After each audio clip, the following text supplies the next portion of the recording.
You know what's interesting? And I'm going to tell the story about a guest we had on the Rundown Live. And then you guys can go try to find the episode is actually on the podcast app. So you'll find us on Spotify, the Rundown Live. And it's with Stu Webb.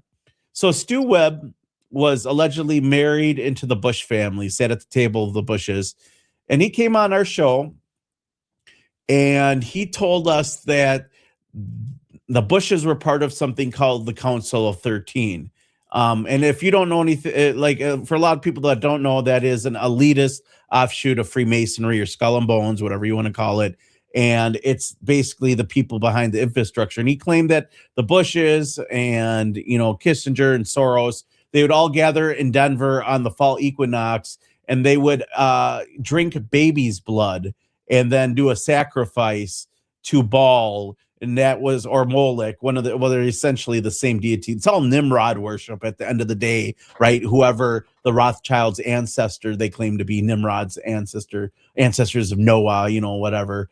But he claimed those things and he said it happened at this exact location. And I went and checked it out in Denver. I was in Denver. I'm like, I got to go to where Stu Webb told me that this is all going on. This is like 8 years later after I had him on. So I went and checked it out and it was pretty creepy. And it was exactly like Stu claimed it. And he said that they go to this giant Masonic hotel, right? The Skull and Bones style Illuminati hotel. And then they go into the bar. And then on the bar, he said to the left, there's a door. You go down the door and there's an underground tunnel with a hidden door. And it goes across the street. And underneath there's a ritual, sacrificial ritual that they do. And they do it a sacred deity of either Baal or Moloch. And that's what he claimed. And I thought he was a little loopy until I started seeing this Bush and human sacrifice claim in the Epstein files. And I'm like, that's a hell of a coincidence. Maybe Stu Webb wasn't as crazy as after all. Maybe the world we live in is everything that we were warned about in biblical text and other texts out there that said there's these bad people.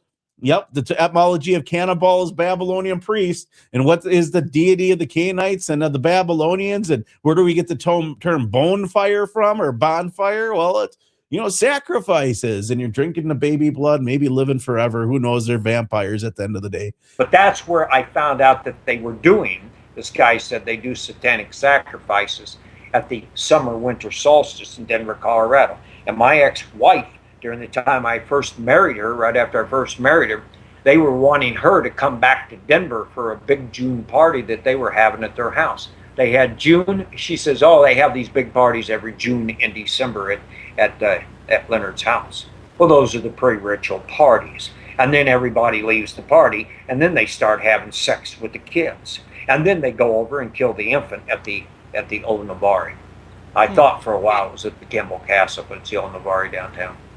It's all very scary and disgusting. And is this stuff going on? Yes, someplace there is evil sacrifice going on. Yes, there is satanic Luciferianism. That's different from Satanism. People don't understand that. They get the satanic panic, but satanic Luciferianism is different than somebody who's like atheistic in their New Age movement with Aleister Crowley. Although I would say Aleister Crowley would be more likely a satanic Luciferian based on his beliefs and ritualistic sex magic, and it's all the shit that they taught back in Babylon, allegedly Nimrod having incestuous relationships with Semiramis. And if you look in the Albert Mackey's Encyclopedia of Freemasonry, the founder of the craft of Freemasonry is Nimrod. Not Solomon, Nimrod. So that's a little bit to take in. So I know we were talking a little bit about UFOs earlier, and you mentioned that there was an interesting clip, because this is something also I'm interested in. So my interest in UFOs kind of came in about 2014. I was giving a presentation at the University of Milwaukee, Wisconsin, on giant human skeletons.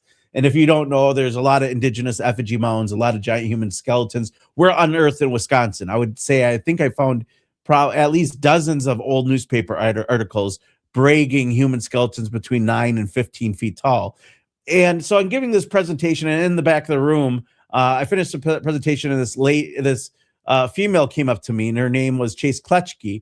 And she's like, the first thing she said, nice presentation. And then she followed it up with, have you ever looked into UFOs? And I kind of giggled. I'm like, why would the giants, UFOs? What are you talking about? Well, no, I've read the books of Enoch, and I've read a lot of these other books that have a better understanding.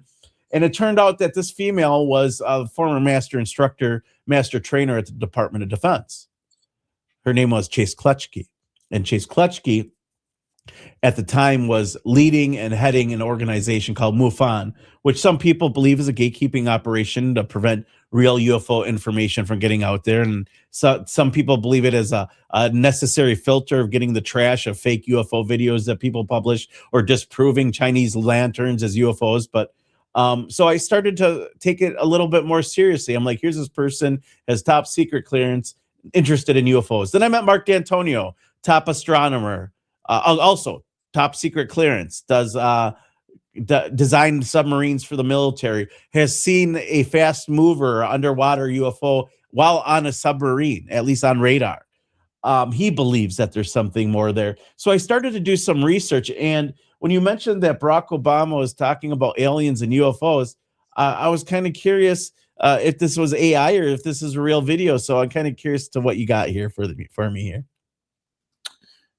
It is 100% real. He was on some podcast that nobody's ever heard about. No one knows who it is. He's just on. It's his little nephew's podcast. He's like, oh, I'll get you a million followers real quick. Something like that. And here he is talking about the aliens. Are aliens real? They're real, but I haven't seen them, and they're not being kept in what is it? Area 51. Area 51. There's no underground facility, unless there's this enormous conspiracy, and they hid it from the president of the United States. There was. That's all that it was. There wasn't a follow-up to that question. I mean, you would think that if the former president of the United States gets on the podcast that no one's ever heard of, that you would ask a really good follow-up question to that question. Whenever he just said, yes, aliens are real. But I've never seen one. But these people are idiots, right? They're straight up idiots. So, but then he tried to combat that on Twitter and said, what I meant is that the universe is so big that we wouldn't know. It would be unrealistic to think that there aren't intelligent beings out there.